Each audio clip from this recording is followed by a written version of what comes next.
Hello everybody and welcome, my name is Marco and I'm Mr. Good Riddance. Today I'm super excited to share a technique I've been developing over the last few months. I've decided to call this technique the stamping technique for obvious reasons, and now without any further ado, let's do this!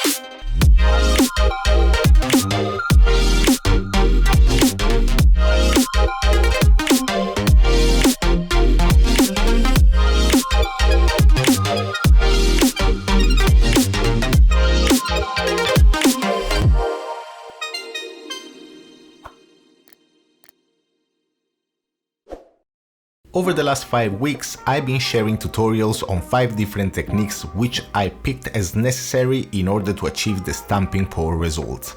Week 1 started with funnel pours, while in week 2 I showed you how to use different strainers in your art. Week 3 was dedicated to getting beautiful cells using the swipe technique, while in week 4 we focused on using cookie cutters.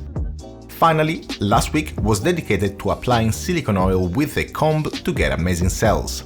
So today I'm sharing the very first painting in which I tried this stamping technique. In this case I'll be using the swiping technique, a cookie cutter and a comb to add silicone.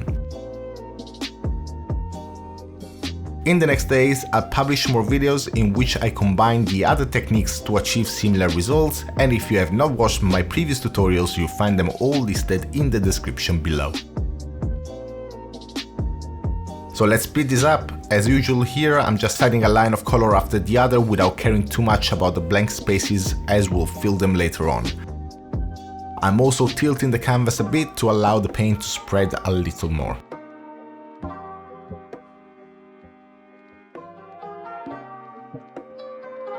A very important thing for this technique is that your paint needs to be quite liquid. If it's too thick, the cells won't appear, so make sure you dilute your paint till you get similar consistency to mine. So now I'll swipe my silver across with a napkin.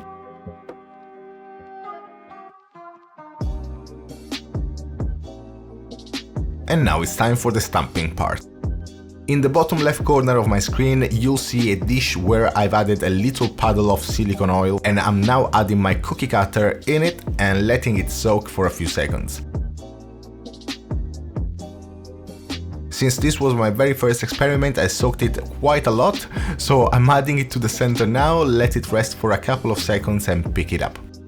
As you can see, the shape of the cookie cutter is now impressed in the paint, but the silicone oil creates space rather than a simple distortion in the paint. So now I'll put less silicone oil on this one and I'll press harder. And as you can see, this time I'm getting a much more defined layout.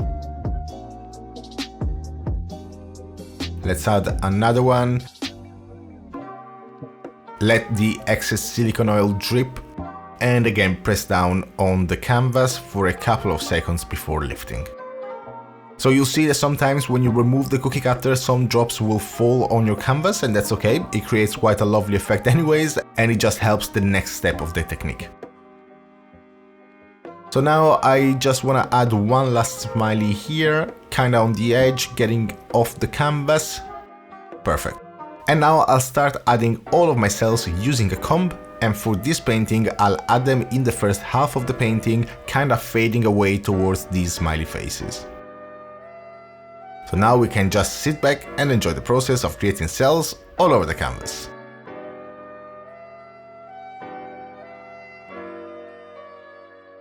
As I add my cells, you can also see how the smileys are expanding, but mostly keeping their shapes, except for the first one that was heavy in silicone oil, which is why it's important to shake the excess oil off before applying the cookie cutter.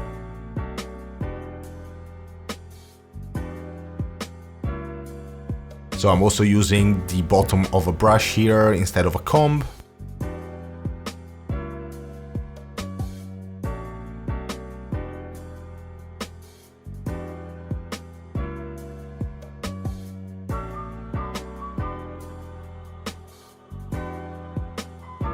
And let's have a look at the final painting.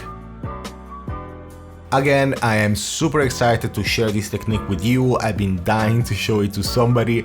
I hope you enjoyed it and are looking forward to seeing more stamping technique pours in the next days. I would also love to see more artists try it out, so if you decide to test it yourself, feel free to share your art with me on Instagram at Mr. Good Riddance and let me see what you created. For today, that's all. As usual, please subscribe to my channel and like the video if you enjoyed this tutorial. New videos are coming on Wednesday and Friday. Thank you again so much for watching, and I'll see you next time.